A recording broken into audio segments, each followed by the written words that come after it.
Sosok Khalid Miqdar tiba-tiba menjadi fenomenal, sangat populer dan digandrungi oleh banyak pihak. Khalid adalah seorang nelayan di Banten yang saya kira paling agresif dan vokal menentang soal pagar laut yang ada di Kabupaten Tangerang. Saya pun tertarik untuk bicara tentang Khalid ini. Saya kira ada 3 hal terkait dengan Khalid. Pertama, tentu saat ini menjadi Khalid itu tidak gampang. Adalah sosok yang berada di garda terdepan menentang bagaimana pemagaran air laut yang ada di Kabupaten Tangerang. Ini tentu bukan perkara gampang. Dilakukan oleh seorang nelayan biasa, bukan ningrat politik, bukan politisi, ataupun dari kalangan-kalangan orang penting tertentu.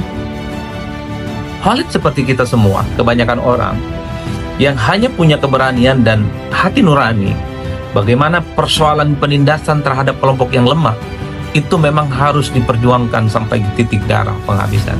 Nah, yang kedua tentu saja, bagi saya apa yang disampaikan oleh Khalid ini adalah semacam tamparan politik yang cukup keras ya, kepada pihak-pihak, kepada pemangku kepentingan politik, kepada orang-orang hebat di negara kita ini untuk tidak takut melawan korporasi. Saya masih ingat betul apa yang disampaikan oleh Khalid dalam sebuah podcast, dalam sebuah dialog. Khalid mengatakan bahwa dia tidak sudi jika negara ini dipimpin oleh oligarki.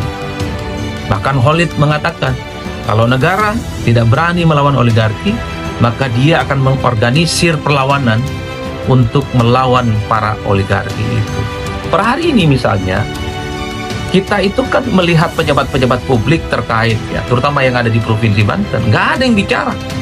Di DPRD-nya nggak ada yang bicara. Ataupun misalnya kepala-kepala daerahnya tidak ada yang bicara. Dan yang bicara itu hanyalah Khalid, yang saya kira ini adalah sebagai satu peristiwa politik yang di atas rata-rata. Itulah yang saya sebutkan. Apa yang dilakukan oleh Khalid ini mestinya membuat malu para orang-orang penting di negara kita yang dinilai tidak punya sikap tegas, apalagi berani melawan kekuatan politik, melawan kekuatan-kekuatan pebisnis besar yang ada di Kabupaten Tangerang. Nah, yang ketiga yang menarik dari Khalid itu adalah soal kemampuan retorika politiknya. Jadi, kalau mau jujur sebenarnya, saya termasuk yang kaget.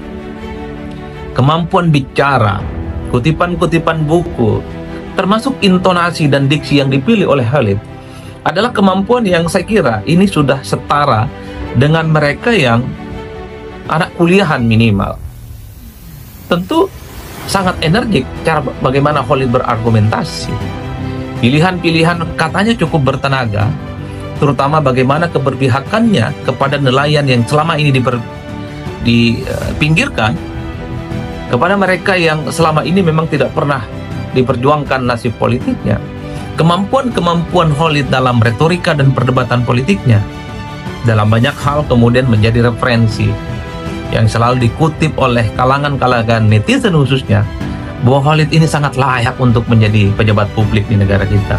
Satu sisi, Khalid punya nyali, punya keberanian, padahal dirinya bukan siapa-siapa, hanya nelayan biasa.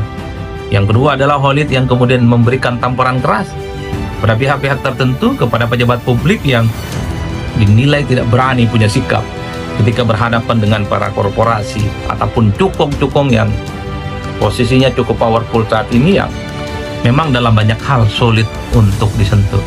Dan tentu yang ketiga adalah Khalid itu dibanding-bandingkan dengan mereka, para pejabat-pejabat dan mungkin politisi yang kemampuan retorikanya itu di bawah rata-rata. Dan bahkan Khalid ini dianggap sebagai sosok yang sangat layak dan pantas untuk diikutkan dalam kompetisi di 2029. Minimal menjadi calon DPRD. Katanya, itu kata netizen yang sampai hari ini tanpa henti terus memuji Khalid sebagai nelayan yang berjuang di barisan terdepan untuk memperjuangkan nasib kawan-kawan nelayannya yang ada di Kabupaten Tangerang.